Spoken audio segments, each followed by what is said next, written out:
आज की कक्षा में पुनः सबका स्वागत है। अब हम आगे बढ़ते हैं।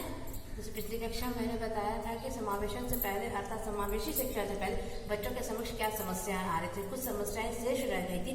आइए उस पर हम प्रकाश डालते हैं, उसकी चर्चा करते हैं। तो अगली समस्या बच्चों के समक्ष आ रही थी, जैसा कि आप देख रहे हैं, लैग बिहाइंड, पिछड़ जाना। चूंकि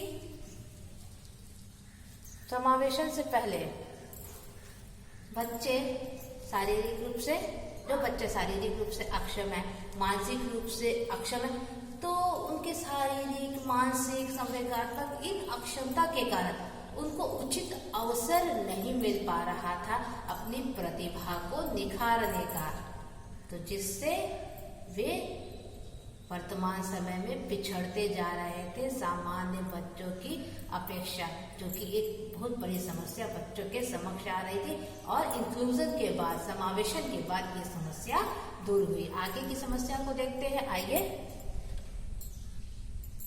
आगे की समस्या है, अगली समस्या फीलिंग एक्स्ट्रा बर्डन, अतिरिक्त बोझ का अनुभव।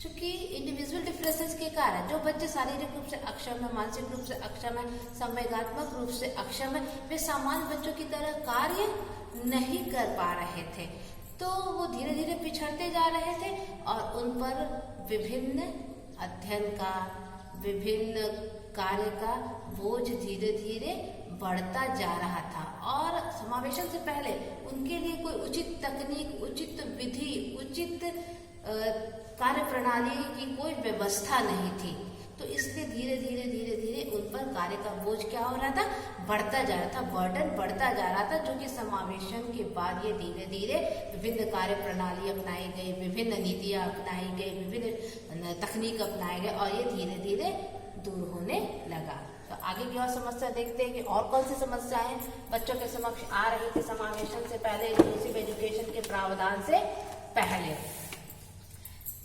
असुरक्षा की भावना, बच्चों के मन में समावेशन से पहले असुरक्षा की भावना क्या हो गई थी, जागृत हो गई थी। तो ऐसा क्यों? असुरक्षा किस संबंध में? असुरक्षा अपने भविष्य को लेकर के असामान्य बच्चे जो शारीरिक रूप से अक्षम है, मानसिक रूप से अक्षम है और विभिन्न स्तर पर अक्षम है, वे अपने भविष्य को लेकर के बहुत ही भयभीत थे। वर्तमान प्रतियोगिता का वे सामना नहीं कर पा रहे थे, तो इस तरह से उनको अपना भविष्य असुरक्षित महसूस हो रहा था। वे बिल्कुल अपने आप को समाज से, सामान्य बच्चों से कटा हुआ महसूस कर रहे थे। तो समावेशन के बाद ये समस्या लगभग दूर होने के कगार पर है। आइए, और कौन सी समस्या बच्चों के समक्ष आ रही थी, हम देखते हैं। लैक ऑफ एक्सप्रेशन, इस तरह के बच्चों में, असामान्य बच्चों में, जानते तो वो बहुत सारा चीज है, हर चीज को समझते हैं, सबको अनुभव करते हैं, लेकिन उनमें अभिव्यक्ति की कमी रहती है। क्यों? क्योंकि वे बहुत बच्चों से मिलते जुलते नहीं है, उनका दायरा बहुत ही सीमित होता है, तो जिस वजह से उनमें पर्याप्त तरीके से अभिव्यक्ति का विकास नहीं हो पाता है, जो कि एक बड़ी समस्या निकल करके आ रही थी, जो कि समावेशन के बाद अर्थात इंक्लूसिव एजुकेशन के लागू होने के बाद धीरे धीरे संभव है कि दूर हो जाएंगे। आइए आगे की समस्या देखते हैं।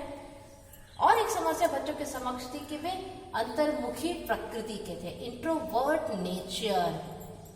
इस तरह के बच्चे चूंकि सबसे ज्यादा मिलते जुलते नहीं है, जल्दी किसी से मित्रता नहीं करते, किसी के साथ घुलते मिलते नहीं हैं, एकदम शांत अकेले बैठे रहते हैं, क्योंकि वे उनमें, उनके मन में पहले की जितनी सारी समस्याएं, असुरक्षा की भावना, हीन भावना आदि से ग्रस्त रहते हैं, तो वे अंतर्मुखी रहते हैं, बाह्यमुखी नहीं हो पाते, एक्सट्रोवर्ट नहीं हो पाते, जो कि समावेशन से पहले बहुत बड़ी समस्या थी और समावेशन के बाद ये समस्या दूर करने का प्रयास किया जा रहा है। आइए आगे की और समस्या देखते हैं।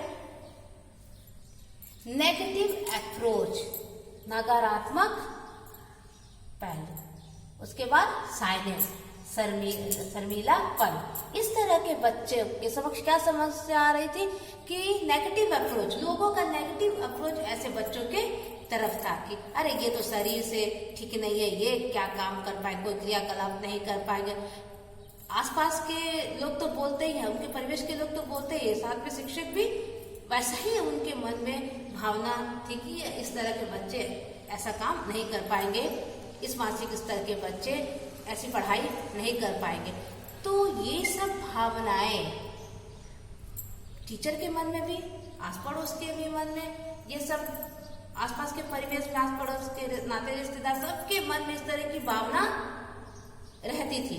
तो इस तरह की भावना से बच्चों में क्या नेगेटिव अप्रोच आने लगा कि नहीं, हम भी कुछ नहीं कर सकते हैं, हमारा शरीर ठीक नहीं है, हमारी मानसिक स्थिति उतने तीव्र नहीं है, हम बहुत बुद्धिमान नहीं हैं, हम बहुत देर से समझते हैं। तो ऐसी हीन भावना से तो ग्रस्त है ही। तो हीन भावना से जब ग्रस्त है, असुरक्षा की भावना है, तो निश्चित रूप से उनमें नकारात्मक भावना उभर करके आ रही थी, जो कि एक समस्या निकल करके आई इंक्लूजन से पहले बच्चों के समक्ष। और एक समस्या शर्मीलापन, साइलेंस। इस तरह के बच्चे, जैसा कि मैंने कहा, इंट्रोवर्ट होते, एक्ट्रोवर्ट नहीं होते, वो शर्मीले होते हैं, जल्दी किसी से मिलते जुलते नहीं हैं, अपनी अभिव्यक्ति सही तरीके से नहीं कर सकते, भयभीत रहते हैं, किसी भी कार्य को करने के हर अवसर का वो सही लाभ नहीं उठा पाते हैं। तो ये सारी समस्याएं बच्चों के समक्ष आ रही थी समावेशी शिक्षा आने से पहले। जो समावेशी शिक्षा के आने के बाद इसे दूर करने का भरसक प्रयास किया जा रहा है सरकार की ओर से भी, शिक्षक की भी ओर से, विद्यालय की भी ओर से और प्रबंधन की ओर से भी। हर तरह से शिक्षा की नीतियां समावेशन को मजबूत करने की ओर बढ़ रही हैं, जो सुखद भविष्य की ओर हमें ले जा रहा है निश्चित रूप से। तो आज की कक्षा में इतना ही। धन्यवाद।